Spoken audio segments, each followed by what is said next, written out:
Hi friends, இன்றைக்கி Nestle India share பற்றி பார்க்கலாம் இந்த வீடியோவில். நெஸ்லே இந்தியா வந்து இந்தியாவோட லீடிங் எஃப்எம்சிஜி பிஸ்னஸில் இருக்காங்க, ஃபுட் செக்மெண்ட்ஸ் பிஸ்னஸில் இருக்காங்க. இதோட ப்ராடக்ட்ஸ்லாம் வந்து famous.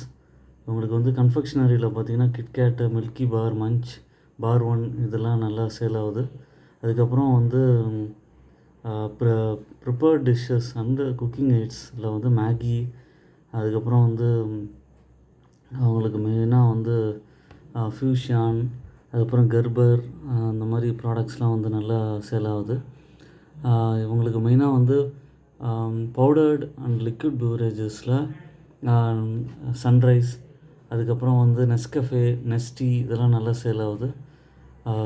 Nestle milk products and நியூட்ரிஷனில் லாக்டோ க்ரோ, அப்புறம் Milkmaid, Nestle everyday, Nangrow இந்த ப்ராடக்ட்ஸ்லாம் ஃபேமஸ்.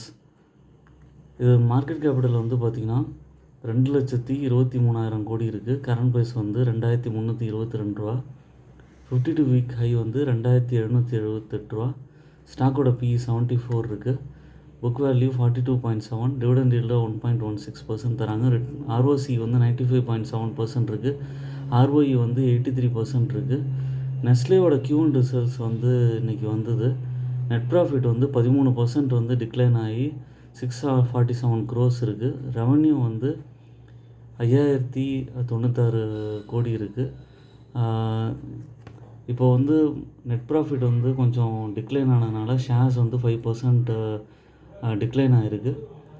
நெஸ்லே வந்து லாங் டேர்முக்கு ஏற்ற ஸ்டாக்கு. இப்போது சார்ட் பேட்டர்ன்லேயே பார்த்திங்கன்னா பிப்ரவரிக்கு அப்புறம் வந்து பிப்ரவரி 2022க்கு அப்புறம் கன்சிஸ்டண்ட்டாக ஏறி ஒரு 1,600 ரேஞ்சில் இருந்தது. 2,700 பக்கம் போயிட்டு அதுக்கப்புறம் கரெக்ஷன் கொடுத்து சைட்வேஸில் இருக்குது. மேபி இந்த ரிசல்ட்ஸ்னால் கொஞ்சம் இறங்கலாம். உங்களுக்கு உங்களால் இன்வெஸ்ட் பண்ண முடியுங்கிற இது சக்தி இருந்ததுன்னா 1, 2 குவான்டிட்டிஸ் வாங்கி அக்யூமுலேட் பண்ணலாம். ஆனால் இது வந்து எப்படின்னா லாங் டேர்மில் தான் நல்ல ரிட்டர்ன் கொடுக்கும். கொஞ்சம் பொறுமை அவசியம். இந்த கம்பெனி வந்து good return on equity last 3 இயர்ஸில் வந்து 107% இருக்குது. ஹெல்த்தி டிவிடெண்ட் பே அவுட் 82% இருக்குது.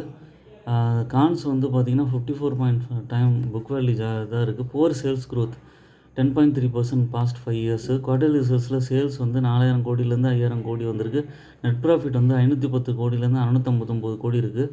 ப்ராஃபிட் அண்ட் லாஸ் ஸ்டேட்மெண்ட்டில் நெட் ப்ராஃபிட் வந்து 1,100 கோடியிலேருந்து 3,000 கோடி பக்கம் இன்க்ரீஸ் ஆகிருக்கு. பட் இந்த குவார்டர்லி ரிசல்ட்ஸ் தான் கொஞ்சம் ப்ராஃபிட் வந்து டிக்ளைன் ஆகிருக்கு. ஷேர் ஹோல்டிங் பேட்டர்னில் ப்ரொமோட்டர்ஸ் கிட்டக்க 62% இருக்குது. எஃப்ஐஎஸ் கிட்டக்க 10% இருக்குது.